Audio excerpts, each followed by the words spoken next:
Assalamualaikum warahmatullahi wabarakatuh. Alhamdulillah rabbil alamin.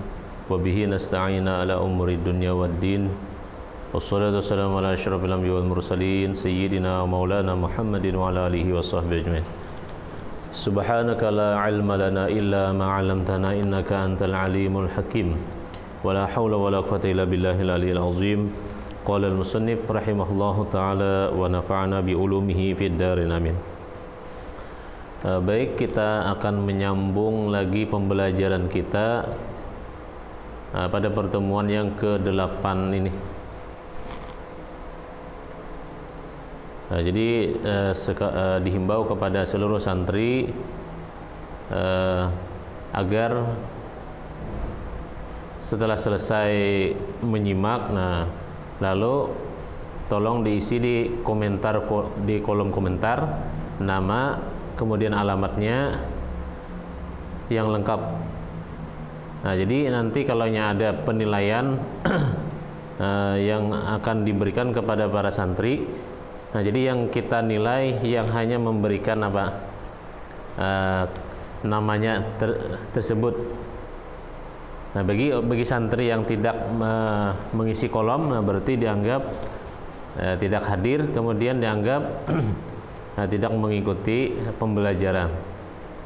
Jadi sekali lagi kita himbau, mohon diisi setelah selesai menyimak, kemudian tolong isi kolom komentarnya dengan nama yang lengkap, dengan alamatnya dan kelasnya. Baik, kita sambung lagi pembelajaran kita, yaitu masih membicarakan tentang sunat sembahyang. Sunat-sunat sembahyang itu ada 3 bagian. Pertama sudah kita bahas sebelum sembahyang atau sebelum memasuki sholat. Kemudian yang kedua ketika dalam sembahyang. Lalu ketika dalam sembahyang disunatkan ada berbagai macam.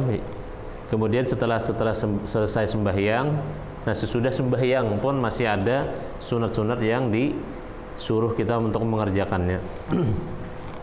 Adapun pembicaraan kita pada pertemuan yang ke-8 ini adalah sunat sembahyang di dalam sembahyang. Artinya sunat-sunat yang dilakukan di dalam sembahyang.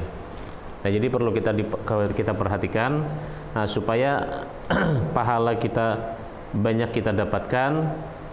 Kemudian mungkin ketika kita melaksanakan sunat-sunat dalam sembahyang, maka akan menjadi lebih khusyuk sholat kita atau sembahyang kita. Dan sunat yang di dalamnya setengahnya.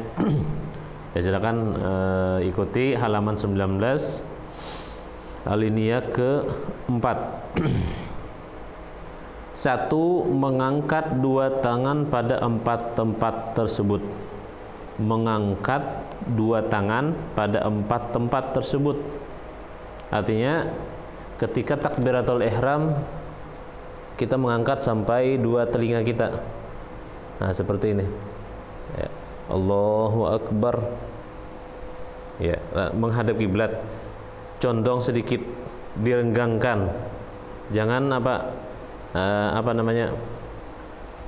dirapatkan, direnggangkan sedikit, dicondongkan dan menghadap kiblat. Silakan nanti kalau mau yang pas, yang benar, dia depan cermin latihan. Allahu Akbar, kan di sini. Setinggi 2 daun telinganya. Bukan misalnya Allahu Akbar sampai di sini, maka dia tidak mendapatkan pahala sunat. Bagi yang mengangkat takbirnya sampai telinganya, maka dia akan mendapatkan pahala sunat. Tapi jangan miring, jangan gitu. Ini tidak juga salah, tidak juga mendapatkan pahala sunat. Atau ketinggian, sini Allahu Akbar, atau Allahu Akbar, atau Allahu Akbar. Yang betul Allahu Akbar. Seperti itu. Dan ini ada 4 tempat, yaitu setelah iktidal, setelah rukuk. Tadi kan takbir, kemudian rukuk, kemudian iktidal. Sami Allahu liman hamidah, tetap sama seperti kita mengangkat takbiratul ihram, mengangkat 2 tangan kita. Nah, seperti itu. Nah, di setiap rakaat setelah rukuk sunat seperti itu tetap seperti kita mengangkat takbiratul ihram. Kemudian juga ada juga ketika berdiri daripada tahiyat awal. Nah, naik setelah tahiyat awal lalu kita berdiri memasuki rakaat ketiga. Nah, maka di situ kita sunat juga ketika bangun Allahu Akbar mengangkat dua tangan kita sampai dua telinga kita. Nah, jadi tempat-tempat itu disunatkan mengangkat tangan sampai sama seperti kita waktu takbiratul ihram. Kemudian yang kedua, meletakkan dua tangan di bawah dada dan di atas pusat. Nah, ini. Nah, tadi sudah takbirnya kan begitu. Ya, kalau takbir itu kita lihat di buku fikihnya ada 3 macam. Kalau cara mengangkat takbir tadi, takbir pertama seperti ini, dan ini kebanyakan orang kita perhatikan ulama-ulama, guru-guru kita juga seperti itu. Allahu Akbar sampai di sini. Nah, kemudian letakkan.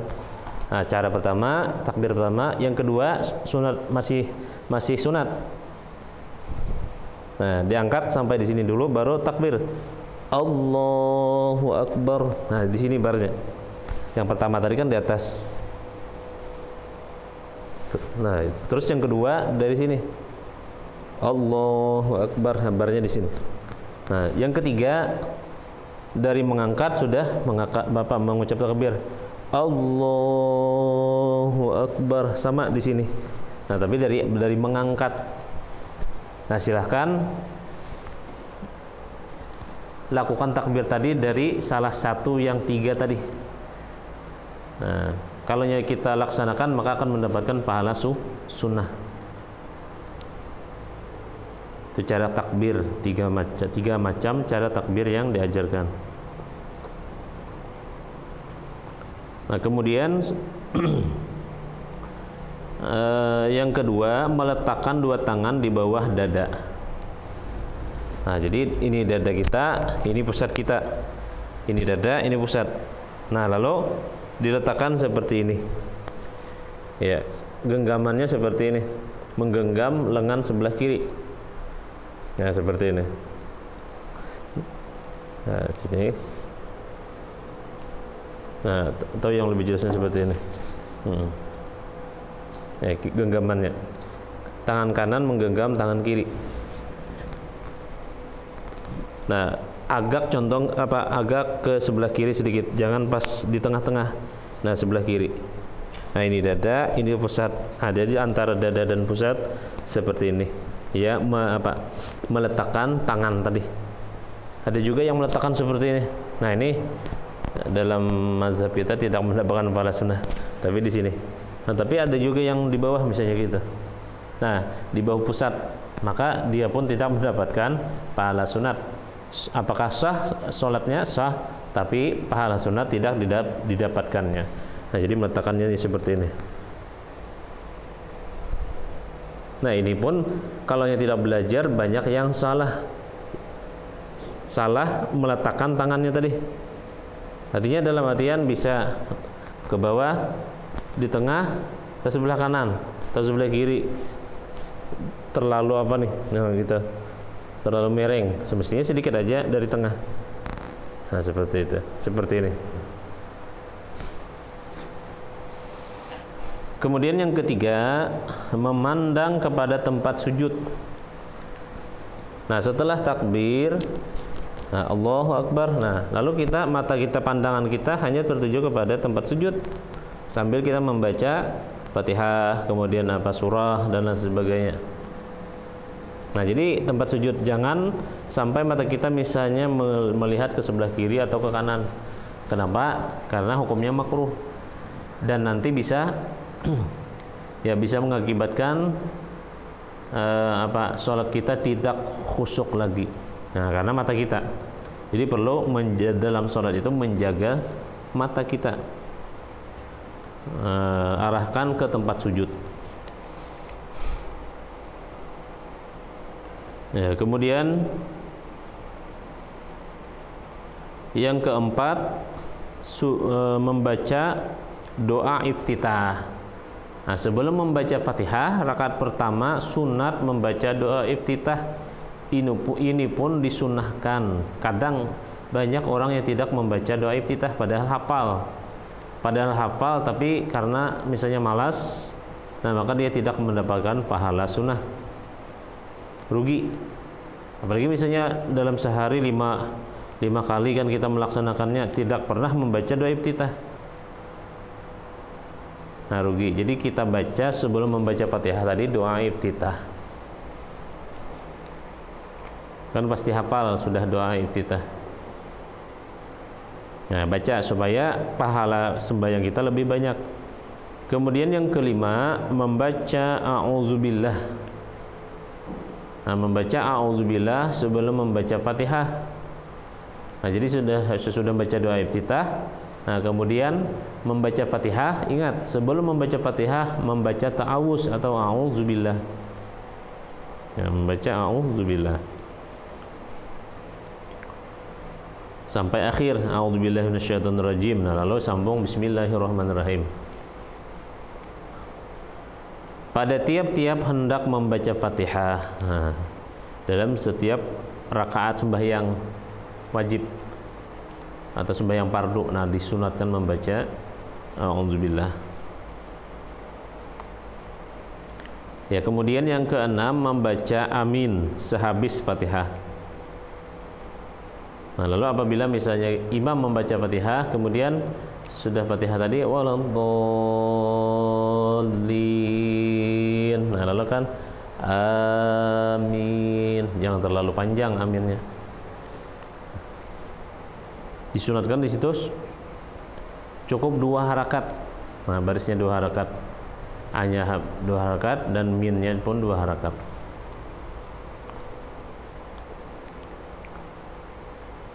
Dan kelebihan orang yang membaca amin apabila serentak dengan imam, dengan makmum, kemudian serentak dengan malaikat, nah maka beruntunglah mereka sholat tadi. Kenapa? Karena bagi mereka yang serentak dengan imam, makmum, kemudian dengan imam amin malaikat, nah maka mereka mendapatkan keampunan dari Allah Subhanahu wa ta'ala dengan sebab membaca amin dalam sholatnya tadi. Bayangkan misalnya 3 kali 3 kali sholat maghrib, isya, subuh, nah aminnya selalu misalnya serentak, nah maka beruntung dia selalu mendapatkan keampunan dari Allah. Ya, kemudian yang ketujuh, sunat yang ketujuh, membaca surah bagi imam. Nah, bagi kita sholatnya berjamaah, nah rakaat pertama sesudah Fatihah imam sunat membaca surah. Kemudian begitu juga dengan rakaat kedua sesudah Fatihah pun imam disuruh atau disunatkan membaca surah.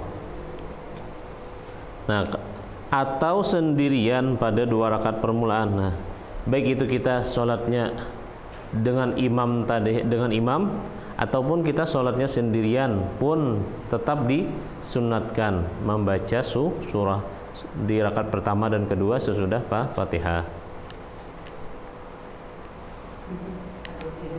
Nah, jadi jangan sampai kalau kita sholat sendirian jangan tergesa-gesa. Apalagi misalnya rakaat pertama sama rakaat keempat sama Fatihah saja tidak pakai surah-surahan, tidak pakai doa iftitah. Nah, ini ya sah tapi pahalanya kurang, sangat kurang. Karena banyak meninggalkan sunat sembahyang. Nah, kemudian yang kedelapan, nyaring pada sembahyang maghrib, isya dan subuh pada 2 rakaat pertama permulaan. Nah, jadi bagi orang yang sholat maghrib, isya, subuh, nah lalu pada rakaat pertama dan kedua itu disunatkan bernyaring. Ya, bagi imam sholatnya ataupun di sendirian, nah tetap disunatkan bernyaring. Ya kalau kita sholat di masjid ataupun langgar ataupun tempat musola, nah maka sudah memang kalau kita berjamaah tentu imam akan membaca Fatihah dan surahnya nyaring rakaat pertama dan kedua. Nah kemudian yang ke-9, perlahan pada sembahyang zuhur dan asar. Maksud perlahan artinya tidak nyaring, tidak kedengaran, cukup telinganya masing-masing mendengar. Kalau imam membaca Fatihah dan surah, cukup telinganya imam yang mendengar. Begitu juga dengan makmum. Nah, telinganya saja yang cukup mendengar, jangan nyaring. Apalagi sampai misalnya nyaringnya tadi mengganggu jemaah yang lain. Nah, ini jangan sampai. Ya, kemudian yang ke-10, diam pada 6 tempat. Diam pada 6 tempat sekedar membaca subhanallah. Artinya ini kita disuruh ketika sudah melakukan berada di tempat itu, maka diam dulu sebentar, sekedar subhanallah. Antara takbiratul ihram dan doa iftitah. Nah, di sini sunat. Ketika kita misalnya takbir memulai sholat kita, Allahu Akbar. Nah, jangan langsung membaca doa iftitah. Ya, diam sebentar, sekedar subhanallah. Nah, baru Allahu Akbar kabira walhamdulillahi katsira. Subhanallahi bukratan wa asila sampai habis dibacanya. Kemudian sesudah doa iftitah antaranya dan auzubillah. Nah, ini pun diam dulu. Nah, tadi misalnya Allahu Akbar kabira. Inni wajjahtu wajhiya lillazi fatara samawati wal ardi hanifan musliman wa ana musyrikin. Inna sholati wa nusuki wa mahyaya wa mamati lillahi rabbil alamin la syarika lahu wa bidzalika umirtu wa ana minal muslimin. Diam sebentar sekedar subhanallah, baru sambung bacaan a'udzubillahi minasyaitonir rajim. Bismillahirrahmanirrahim dan sampai habis surah Fatihah. Nah, kemudian antaranya sesudah baca Fatihah tadi, antaranya dan Fatihah, antaranya dan amin. Jadi auzubillah tadi berhenti sebentar, kemudian baru baca bismillah. Dan antara amin. Nah, ketika kita baca Fatihah misalnya imam ghairil maghdubi 'alaihim waladdallin, diam sebentar segera subhanallah, baru amin. Nah, seperti itu. Tapi juga banyak yang tidak mengetahui di sini langsung waladdallin, amin. Semestinya diam sekedar membaca subhanallah, berdiam di situ. Nah, maka dia akan mendapatkan pahala sunnah. Nah, itulah pentingnya kita belajar ilmu, khususnya untuk ibadah, untuk sholat, yaitu belajar ilmu fikih. Nah, jadi sangat banyak sekali yang tidak kita ketahui apabila kita tidak belajar. Tapi alhamdulillah kita mempelajari seperti ini. Nah, maka kita mengetahuinya dan usahakan kita praktikkan ketika dalam sholat kita setiap hari. Nah, maka kita akan selalu mendapatkan pahala-pahala sunnah. Nah, itulah bedanya antara orang yang berilmu dengan orang yang tidak berilmu. Sama-sama sholat, sama-sama di satu masjid, satu imam, satu jemaah, nah, tapi pahalanya beda. Kenapa? Ya, karena yang satu punya ilmu, yang satu ya tidak punya ilmu, tidak dasar ilmu fikih, tidak belajar. Nah, maka pahalanya pun beda. Nah, kemudian antaranya dan surah. Nah, sudah baca Fatihah waladdallin, berhenti sebentar, amin. Nah, lalu berhenti juga sebentar. Nah, lalu baru membaca surah bismillah, sudah kan waladdallin, amin. Nah, diam sebentar, lalu membaca surah misalnya bismillahirrahmanirrahim liilafi Quraisy misalnya. Nah, seperti itu. Kemudian diam lagi sebentar sebelum rukuk.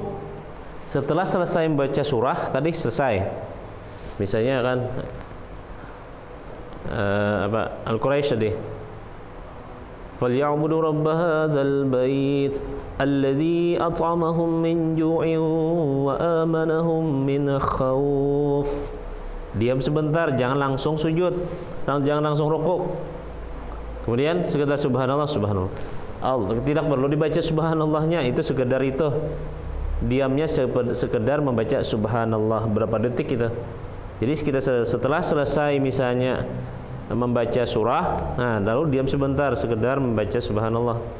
Nah berapa detik baru Allahu Akbar. Nah ini dituntut apalagi dia seorang imam. Nah jadi imam ini harus orang yang berilmu, punya ilmu. Dan sini banyak yang tidak mengetahui masalah ini. Nah karena mereka tidak belajar.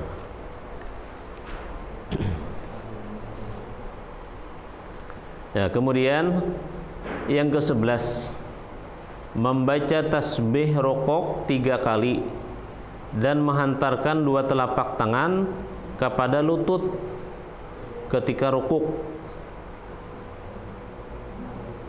Nah, membaca tasbih rukuk 3 kali. Nah, ketika rukuk, nah membaca tasbih 3 kali. Subhana rabbiyal azimi wa bihamdi.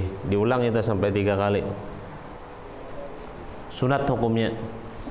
Ya, sah dia tidak membacanya.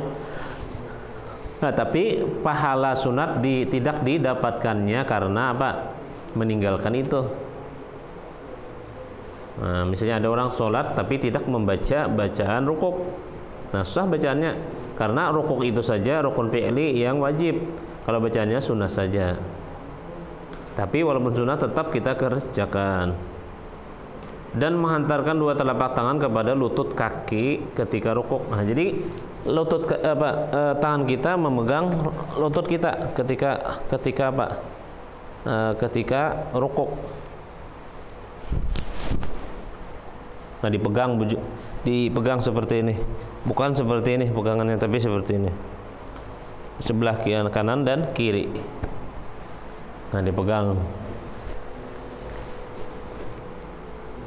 Kemudian yang ke-12, membaca doa i'tidal sekali. Nah, ketika rukuk kan selesai bangun, sami Allah liman hamidah, Rabbana lakal hamd, mil'us sama wa mil'ul ardi wa mil'u ma syi'ta min syai'in ba'du. Nah, kalau hafal silahkan baca itu dan baca terus, baik itu sembahyang wajib ataupun sembahyang sunat, tetap disunatkan. Ya paling sedikit atau minimal sami Allahu liman hamidah rabbana lakal hamdu. Nah, tapi kalaunya yang lebih afdalnya yaitu membaca mil'u sama mil'ul ardi wa mil'u ma syi'ta min syai'in ba'du. Nah, itu bacaan doa i'tidal.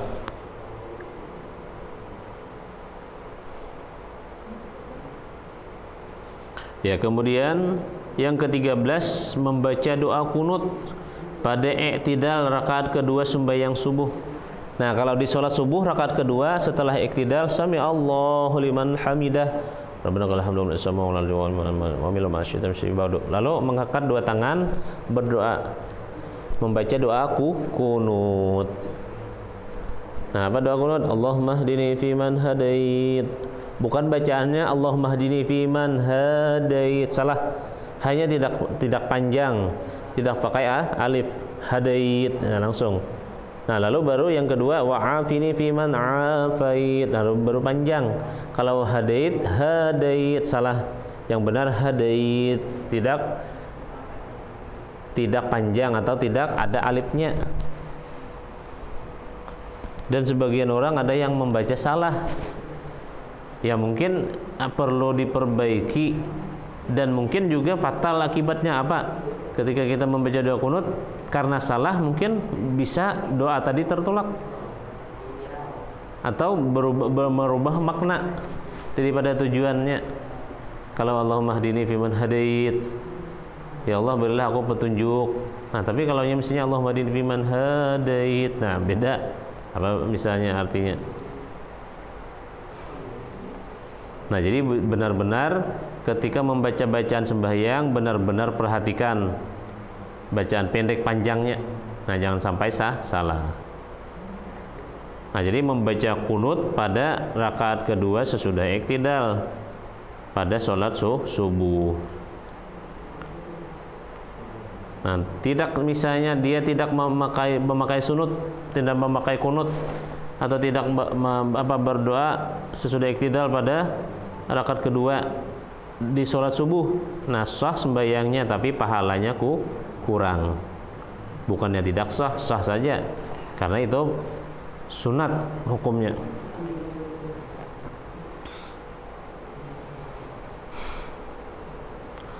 Nah, kemudian yang ke-14 membaca tasbih sujud 3 kali. Ketika sujud, subhana rabbiyal a'la wa bihamdih, subhana rabbiyal a'la wa bihamdih, subhana rabbiyal a'la wa bihamdih, 3 kali dibaca. Ya, walaupun bacaan tadi sunat, nah tapi jangan ditinggal. Mentang-mentang sunat, nah lalu tidak membaca itu jangan. Tetap supaya pahala sholat kita sempurna. Ya, kemudian yang ke-15 membaca doa duduk antara 2 sujud. Rabbighfirli warhamni waj'alni wa'afini warzuqni wahdini wa'afini wa'fu anni. Duduk antara 2 sujud. Nah, membaca doa, dan ini juga disunatkan. Cuman 1 kali. Ya, kemudian yang ke-16 duduk iftirash padanya, dan tiap-tiap duduk istirahat dan tasyahud awal. Nah, ketika kita duduk antara 2 sujud, nah bagaimana kita duduk tasyahud awal? Nah, seperti itu.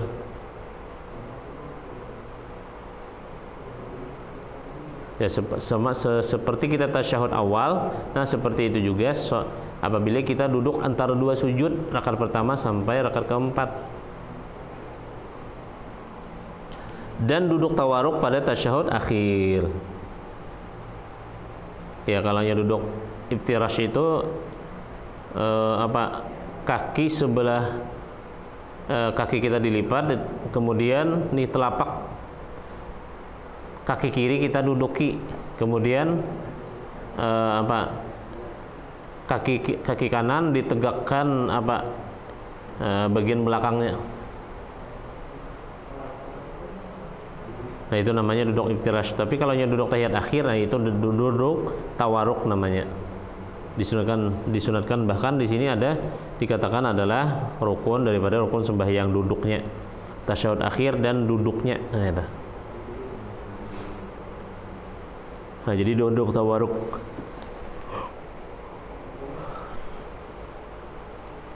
Kemudian yang ke-17 membaca tasyahud awal. Ya, pada rakaat kedua sesudah sujud yang kedua, nah maka dia membaca tasyahud awal. Dan perhatikan bacaan tahiyat awal ataupun tahiyat akhir. Kadang situ juga banyak orang yang salah atau keliru.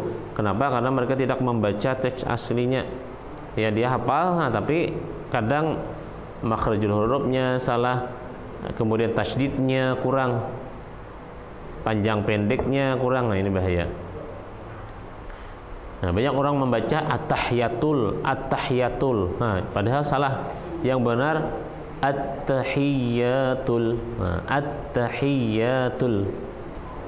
Memakai tasydid, bukan tidak pakai tasydid. Nah, ini bahaya. Karena bacaannya bisa salah.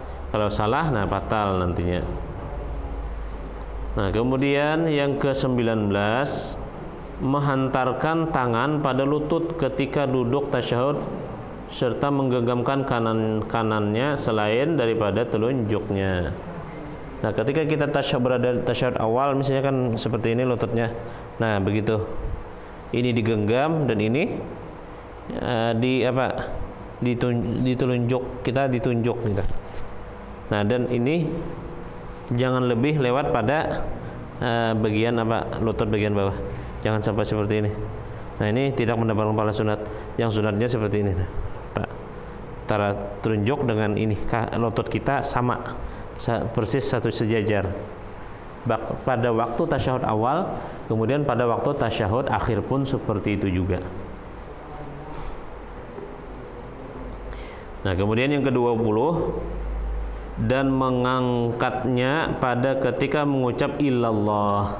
Ketika kita tahiyat akhir, asyhadu an la ilaha illallah. Nah, ini gerakan. Ketika bergerak, setelah bergerak sampai di atas, diamkan sampai kita salam. Nah, seperti itu.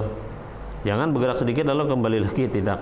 Disunahkan asyhadu an la ilaha illallah. Nah, mata kita tertuju kepada telunjuk kita, dan ini diamkan sampai akhir, sampai salam, sampai bacaan terakhir, lalu salam, assalamualaikum warahmatullahi wabarakatuh. Nah, tetap ini seperti ini.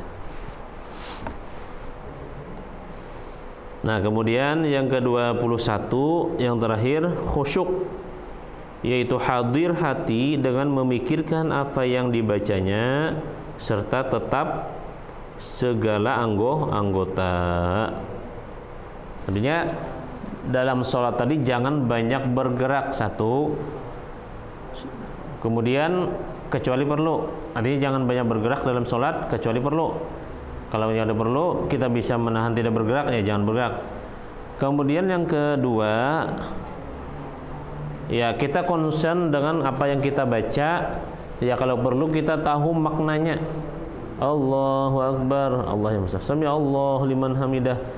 Allah Maha mendengar bagi orang yang memujinya. Allahu Akbar, subhana rabbiyal a'la wa bihamdihi. Apa anunya? Maha suci Allah, Tuhanku yang maha tinggi. Nah, setiap bacaan yang dia baca, dia tahu maknanya, dia hadirkan dalam sholat, maka dia akan mendapatkan kekhusyukan. Nah, jadi penting bagi kita khususnya santri, apabila kita membaca surah Fatihah, hadirkan maknanya. Apa makna dari surah Fatihah tadi? Misalnya baca Bismillahirrahmanirrahim, artinya apa?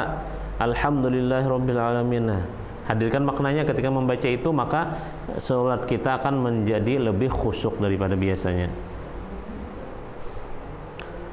Nah, jadi itu manfaatnya khusyuk, yaitu hadir hati dengan memikirkan apa yang dibaca serta tetap segala anggotanya, tidak bergerak-gerak waktu sholat. Nah, ini makruh, diam. Nah, diam, kemudian apa yang kita baca kita hayati makna artinya, atau kita hadirkan artinya sudah bisa, apalagi misalnya bisa merenungkan maknanya, arti maksud daripada bacaan tersebut. Nah, itu luar biasa lagi. Nah, maka dia akan mendapatkan kekhusyukan di dalam sholatnya. Nah, itulah diantara pekerjaan-pekerjaan sunat yang dilakukan di dalam sembahyang.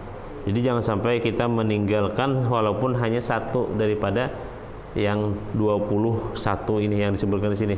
Sebenarnya masih banyak, itulah kalau di kitab lain itu masih banyak yang belum disebutkan. Dan insya Allah nanti kita akan sambung pada pertemuan yang ke-9, dan sunat yang sesudahnya atau sesudah sholat sesudah sholat apa yang disunatkan. Nah, itu nanti kita bahas. Demikian yang bisa disampaikan. Mohon maaf atas kekurangannya. Mudah-mudahan segala apa yang kita lakukan, kita laksanakan pembelajarannya walaupun lewat daring atau online, mendapatkan keberkahan selalu dari Allah Subhanahu wa taala, dan mudah-mudahan kita selalu diberi kesehatan dan keistiqomahan sehingga bisa selalu mengikuti pembelajaran walaupun masih secara online. Mudah-mudahan nanti kita bisa tetap muka langsung. Amin ya rabbal alamin. Akhir kalam, wallahu wal muwaffiq ila aqwamit thariq. Assalamualaikum warahmatullahi wabarakatuh.